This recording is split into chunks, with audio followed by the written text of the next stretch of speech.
Hungry Trilobyte podcast would like to start by acknowledging these fine conventions. SoonerCon. SoonerCon is Central Oklahoma's longest-running pop culture convention. It is held in Norman, Oklahoma, and the next event is scheduled for June 24th to 26th, 2022. You can go to SoonerCon.com to sign up and get early bird pricing on admission. The Hellmouth Convention. The Hellmouth Convention is a celebration of fandoms such as Buffy, Firefly, and Dr. Horrible. It is scheduled for June 3rd through 5th, 2022 in Los Angeles, California. All proceeds raised will benefit various charities. Please go to thehellmouth.org for more information. On tap today, we have David Banks. How you doing, good sir? I'm good. Good to talk to you. Good talking to you. I saw your Twitter feed not too long ago, started following you. You've got this really cool project restoring the Micronauts comic series. Correct. And I got to confess to you, my history with Micronauts is strange. I'm a little too young to have caught them in their heyday, but I caught them in one of the re-releases the toy did in the 80s, which wasn't even called Micronauts. So I only found out about it through a lot of Google history search in like my late teens. Right. But you've got go ahead. I'm much older than you, so I was there from the very beginning, and I had already been married and had 2 kids, and before the series had started. So I'm older than you on that. Okay. And it seems like even though most people haven't heard of this toy line, it won't go away. People keep doing stuff with it. Yes, it's like ROM, the Space Knight, same thing. Yeah. Okay. Is there a reason for that? Is there a history that makes it so unique? I think part of it is because of licensing issues, it hasn't been collected or reprinted before. I think the fact that Marvel made the mistake of crossing over some of their own characters into it prevents the Marvel side wanting to reprint and I think it's a number of things like that it hasn't been worth the effort. And I think, and part of the reason I'm doing the project, and I'll tell you, I've already done ROM this way, the whole ROM series, all 82 issues, is that nobody else has done it. So it's like one of those things where people have nostalgia about it. But I think if you actually read the comics themselves word for word, there is some high points and low points.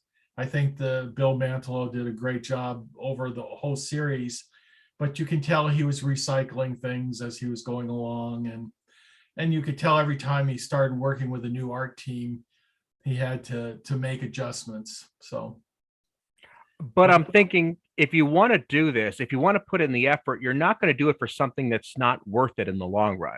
Oh, I agree. And I got such a great reaction when we did ROM several years ago, and it wasn't my original idea to do this.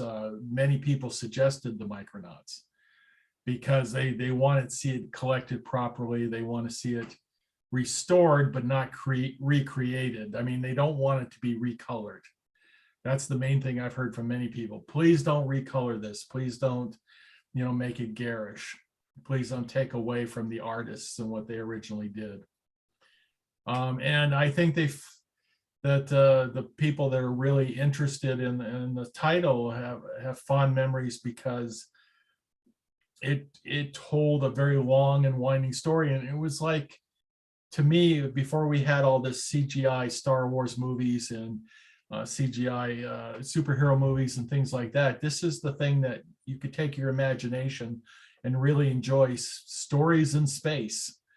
But in this particular case, stories in the microverse. And I love how the Fantastic Four originally introduced the microverse as worlds within worlds. So, I mean, whole galaxies and atoms, so to speak. And to think about that for a minute, I mean, I'm a fan of comics from all eras. And if you're a comic artist of any kind, I respect your work greatly. But there are definitely certain trends at certain points in time. And right now we're at a trend where the comics are very visually detailed. We have computer graphics to aid in that artistry, and that's its own thing. It's great. But at the time we're talking about, there's the level of detail is very subdued, the level of color is very bright. There's a certain effect to it that is worth preserving. Yes.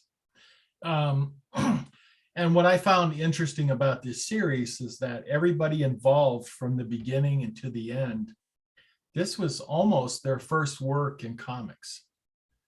It was like the Micronauts wasn't considered important enough to put their best artist on, but they would try out some hot Turk. And so you got people like Michael Golden, who's very early in his career, and Kelly Jones and Butch Juice. But then you had, the war horses like Gil Kane, but you had Pat Broderick, who did some fabulous work on this. And I'm familiar with Pat's artwork because for many years I helped people get their comics bound into hardcover books. And so a lot of comics would come into the business that I had never seen before. And that guy was everywhere. Mm-hmm. Long stints on various titles. But very early in his career, it's almost like comics back then was something that you had to be in your 20s or 30s for, because that seemed to be most of the players in the group. Now, refresh my memory. Did the comic come before the toy or vice versa? I think in the case of, and I sometimes mix up ROM and the Micronauts, but I think it almost came out at the same time. It was coordinated. Marvel was approached to do a comic in order to support the toy line. And that's something that J.K. Woodward and I talked about in the episode we did together, that comics for licensed properties where they're specifically trying to embrace somebody else's IP always tend to get the short shift when it comes to artistry and talent. Not necessarily that they don't put the good people on there, but that's not the people's first choice usually. Yes, you're absolutely right. So it's interesting when I see people like Gil Kane on there, who I have considered a superior artist for years and years. I mean, he had a career starting in the 40s, and to have him on there cranking out issues when he's already done long runs on Green Lantern for DC and things like that. I in studying each of these pages as you work on them and clean things up or restore things, it's very interesting what you discover. And there's little Easter eggs I'll be pointing out as things get closer to publication, little messages that various artists would put into the work. Like, for example, Aiken and Garvey, I think you might know them as inkers. It was an inking team for quite a while. Well, they pitched hit on one issue, but it was interesting how they would letter their names into certain signs and stuff throughout that issue while they were helping out. So, well, let's talk about publication. What does publication look like for you? What's the end goal here? Well, I can see it happening several ways based on previous experience with some of these projects. Some of them eventually get picked up as official projects for either a mass production or a limited run. I think the end result for this could be several things for me. First of all, it's whatever it is, it's a not-for-profit thing. I'm bootstrapping it, but we're not going to get into trouble with Hasbro or Marvel. In the past, if it hasn't been picked up, say like I did something similar for Usagi Yojimbo, if it doesn't get picked up, I make one or two copies. Stan Sakai got one of them, I got one of them, and that's it. But in this particular case, beyond that, if it doesn't get picked up officially, and I make my one set, 4-volume set with a slipcase, I've been taking very careful notes and keeping specific images, because I think I would like to be able to share with people how a comic gets restored and all the different tricks of the trades that they could pick out. And then I'm also creating a series of little videos, 1-2-minute videos that say, okay, today's lesson is, here's 3 different ways you can restore a word balloon. If you, and I have the ability to share my screen, I think, with you. I have some examples I can show you stuff. Please feel free. And if anything comes up that might be lost in the translation, I'll mention it for the audio listeners. Right. So the end result is I would like it to be picked up as something like IDW would do. They would have a special arrangement. Chris Ryall, I've talked to via email a couple times about this and other projects, the Marvel Calendars project, the ROM project, is interested in something like this being properly done. But we'll see. Like I say, I don't have any pressure on me for deadlines or finances or whatever, but what I will end up with will be pretty close to perfect. And I've been showing off, I'm ashamed to say, but I have been showing off on Twitter as I do things. I throw some images up there for people to see. This is definitely not just a vapor project. It's definitely something that's in the works. And I can't believe I've been doing it for 2 years already. Wow. With comics being as big as they are right now and us getting all the Justice League and Avengers stuff we can handle, I think the stuff that's actually drawn my attention and grabbed me has been the little weird nooks and crannies of comic history. So this is the kind of thing that appeals to me a lot. Well, and I think if you wanted to see another example of this, there's a book called Atlas at War, and it reprints Atlas war stories from most of the 50s and a little bit in the 60s. And it was all these stories were carefully restored and then printed, and it came out as a volume from from a publisher I never heard of called Dead Reckoning, under special licensing from Marvel. And the person who did the restoration, a guy named Alan Harvey, really influenced my approach to how you attack each of the pages. So, I mean, that's where I get the quote that says, "Restore it, not recreate it," because a lot of times people would just trace over it or do quickie things to get it out the door, and it wouldn't stay true to the original product or comic or story or whatever.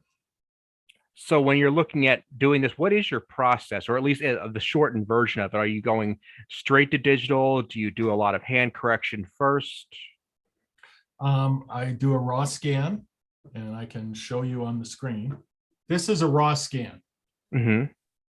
And basically, the only thing that's been done to it is I've cut out some of the words and from the original copyright notice and some things like that. You cut out the bottom credits, yeah. Right. So I start with that page, and I clean up around this a little bit, delete things and whatever, and then I start making things better. So you say, well, what do you mean better? If you look at a lot of these lines, you see how the lines are broken up? Mm-hmm. I can see little empty spaces in between the black. Right. It's, you wonder how things are printed, if this is a black line, why was the color printed on top of the black line? So I come in and I reinforce all the lines. Did you see the change? Yeah, suddenly what was kind of a patchy black becomes a solid black. Right. So I go back, you see.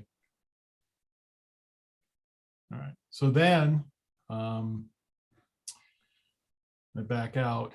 And next step is I'll start adding some colors. Sometimes I use a color as what I call a mask. But so you see how in the words in the country of the blind, how that filled in. And then I've moved the text to a different layer, so that comes in after that. And then I do some additional fix-ups by masking. You see the background behind the two characters at the bottom changed? I did see that, yeah. Yeah, so I get rid of the bleed through. Yeah, so you can't see basically what's on the opposite side of the page isn't visible when you're reading. Right. And so I get to this point, and then I do the final step, which is a color correction, and I end up with the result on the right when I started from the beginning on the left. And now, not to pick this apart too much, I'm noticing the original that scan, you can see an obvious yellowing on the page, and on the corrected, it's a pure Snow White. Right. And that does have an effect on the rest of the colors on the page. Right, exactly. So there's one step that I haven't been satisfied with yet, is that, and this was suggested by Phil Hester, you've got to put a little cream back into the image, to result. And then Jim Benson from Omaha Bound recommended that I have some sort of paper texture. So everything is built in layers, and I'll be able to add that stuff behind, because you're right, this is too garish at the moment. But until I run some print tests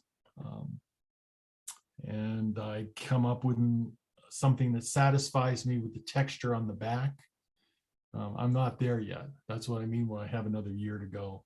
Sure.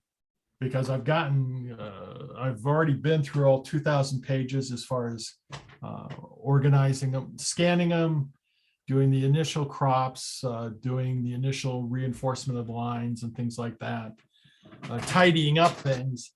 And then I go back and do a whole other step of making sure all the text is correct, making sure the color balance is okay. But the last step is I've got to get that cream added back in. And there's lots of ways to do that. So for example, you see I have, it's tan, I call it tan all around this. And it's a very yellowed page. Right.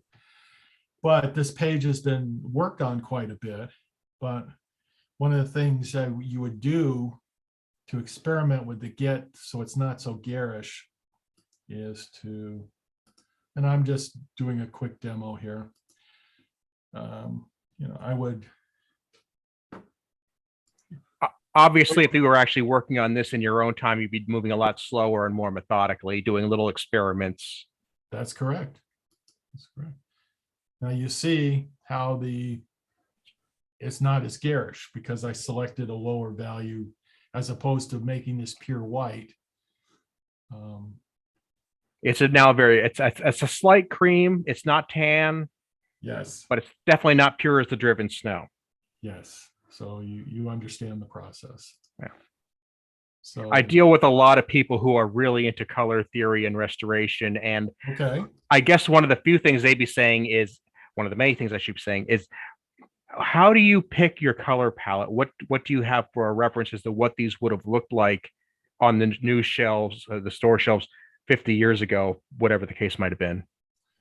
Well, that's a good point. Some of the issues that I originally scanned from were in pretty pristine condition. And so I've been building, I call it a color palette, but it's just one file that has all these little squares on it. And then when I work in Photoshop, I'm able to sample that square and make sure it stays the original color. So, but there's no way I can go back 50 years. I can only work from the best issue possible that I have. And I still have all the raw scans because I do make mistakes, or the end result isn't satisfactory, and I have the ability to go back to the source material and try again. Now, the other thing I do differently than I've done on other projects this time is I scanned all these at a much higher resolution. In previous years, I've scanned things at 300 DPI. Well, this I did at 600 DPI. This is something I learned from Tim Benson at Omaha Bound, which means that you're working twice up from the original. You make all your corrections, and then when you bring it back down to 300 DPI, it looks even better than it did when you were happy with it at 600 DPI. It becomes much more forgiving. And so I haven't reduced, in the examples I've showed you, I haven't reduced any of those down to 300 DPI yet. Do you know what I mean by DPI? I do, yes. Okay, dots per inch. Yeah. I was actually thinking while you're talking about this, that you're doing a lot of work as a labor of love. And this is work that is sitting in the archives of, I'm guessing, Marvel. They still have the technical rights to it. Right. But they probably don't have the film anymore, Sure. the original film, and it was pre-digital. Yeah. But even if they're not looking to do a project with Micronauts right now, there's got to be somebody at Marvel who's really thankful that somebody is doing this so they don't have to. You're saving them effort. Have you gotten any feedback, at least to that extent? Well, I have, in my bookbinding days, I did have contacts with people from both Marvel and DC, helping them bind their own comics together as reference material. And I've been told that myself, as well as Tim Benson, we've done great work over the years. We've done, if you were to visit my website, singleboundstudios.com, it shows the last 4 projects I did before I retired. I don't know if you're able to pull that up or if I should share my screen and show you. I can go ahead and pull it up here. I will put it in the show notes on my website, aaronbostic.com, because that's anything we talk about is going to go on there just so people have an easy reference to it. Single Bound Studios, you say? Yeah, singleboundstudios.com.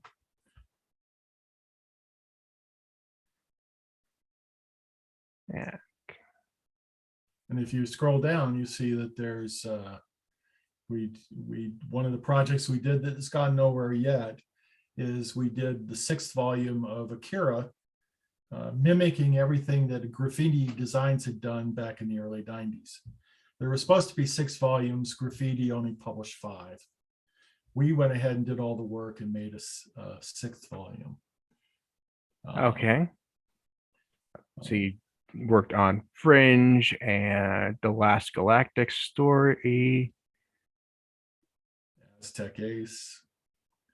I did all the restoration for Aztec Ace, and that's finally, after 5 years, coming out in August of this year from Dark Horse Press.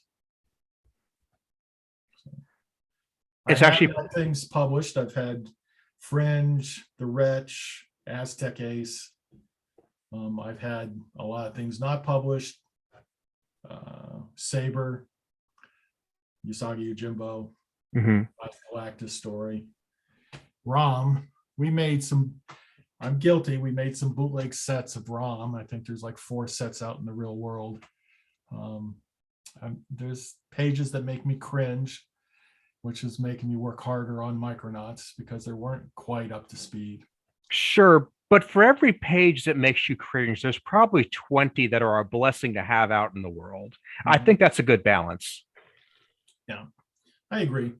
And the beauty about comics, this isn't about money. This is about preserving something historical. And the beauty of comics to me is that there's so many different niches. You don't have to always be popular. You can just, if you've got, I swear I only have 15 people that actually look at my Twitter feed on a regular basis, because that's usually the number of likes I get on any tweet I do.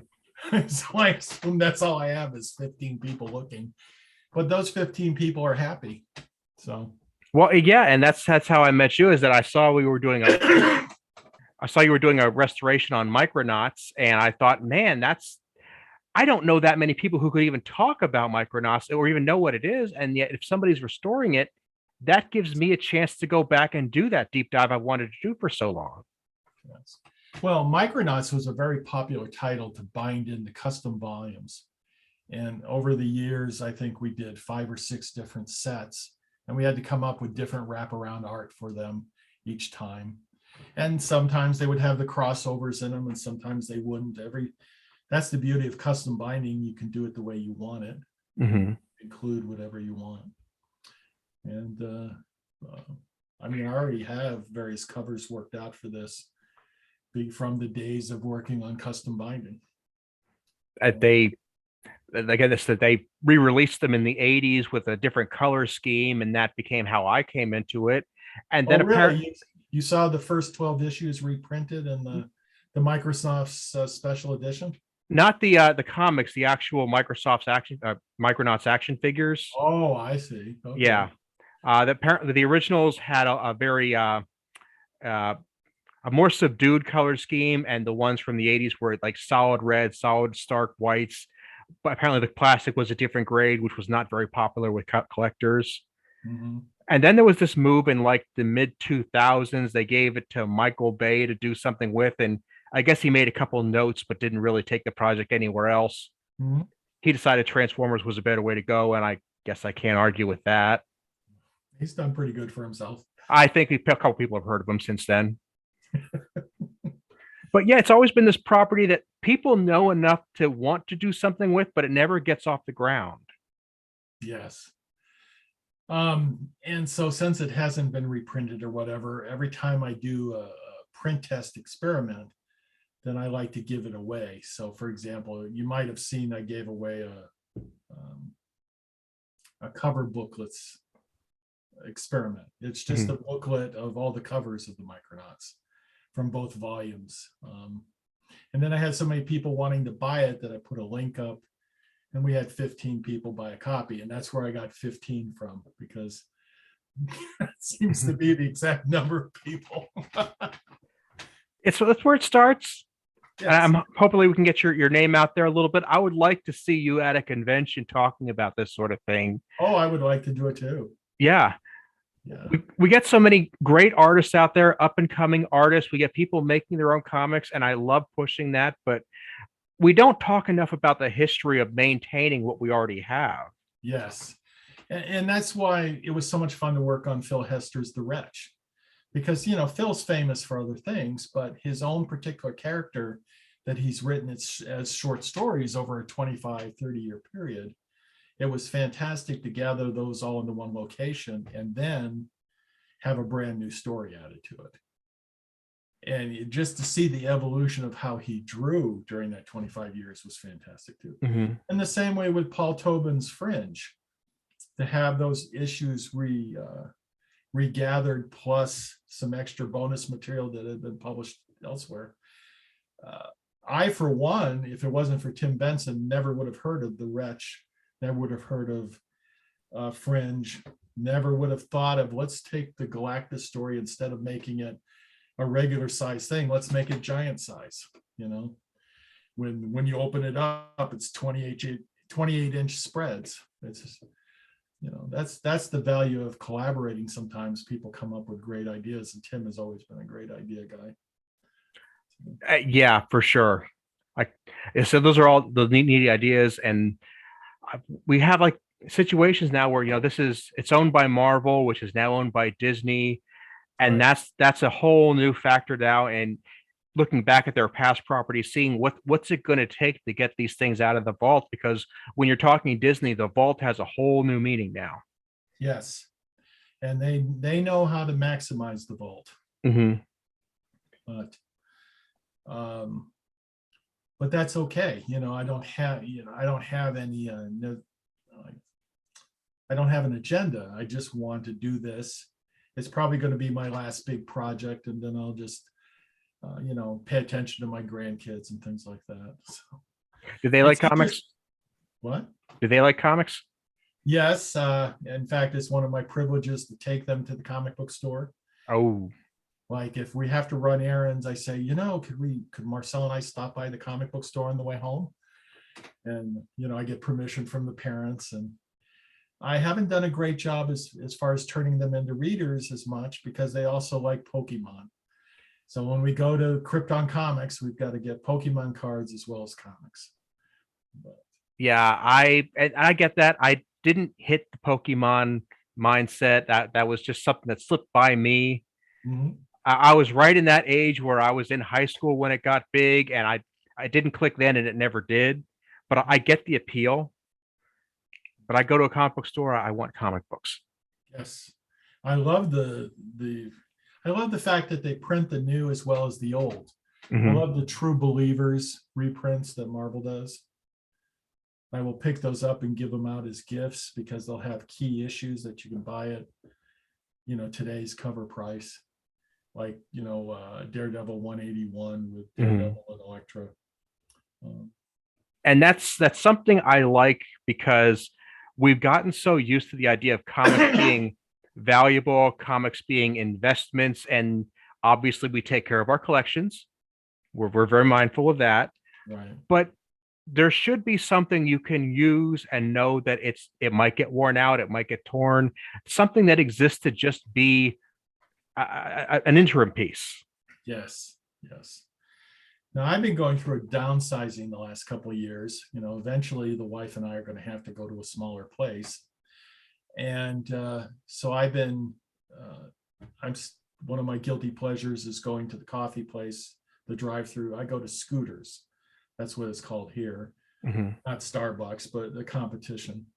And we talk about comics while I'm getting my coffee, and they're like very interested. So I've been dropping off care packages to the various baristas, and they're really getting into comics now. And I've sent new customers to Dragon's Lair as well as over to Krypton Comics, based on what I've dropped off to them as I downsize, because everybody has the same comics. So somebody might as well get to read them, as opposed to everybody has a box of New Mutants or X-Men or whatever.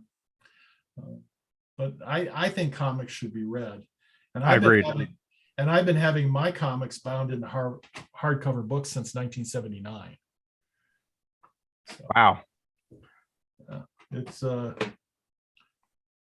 yeah. So when we look at that, when you say comics should be read, because again, I completely agree. The whole point of it is you don't get into comics, you don't really appreciate them until you get sucked into the story. And that comes from reading. It comes from going to the back issue bins and filtering through it and saying, oh, I missed this, I got to find out about it. Yes. It's a hobby of exploration. Yes, and the beauty of the restoration project too is it's forced me to look at every panel carefully. There's a lot of stuff I missed in original readings. It's like, oh, that changes the story. That's what happened there, And I realized for a lot of comics, I wasn't actually reading the comics. I was just going along with the images and skimming the words. But if you take the time to read every single word, sometimes you'll find out it's an entirely different story, especially with writers who like to put a lot of text on the page. So. Indeed. Well, I want to make sure that I ask you this one last question before I go, because this is for somebody that truly appreciates the little nuances of it and the storytelling. If there's somebody out there now who's getting into comics and they're really considering themselves an expert on what's out there now, but maybe they want to know more about the history, what would you tell them to read? Who would you tell them to read? Well, I'm biased. That's okay. I'm a big Jack Kirby fan, and you can find very inexpensive reprints for his whole career. And so, the Epic collections from Marvel, the Showcase collections from DC. Over the years, people have, even small companies like what Greg Theakson used to do when he would reproduce old Simon and Kirby stuff. I would say that there's a lot of cheap collections out there for you to get immersed into it, and you don't have to worry about preserving it. And I'm one of these people that's guilty of having like 4 different versions of the last Galactus story, or different ways it was put, or the original Galactus story back in. I had the original Fantastic Four comics. I had it when they made it a trade paperback. I had it when they put out a special hardcover edition.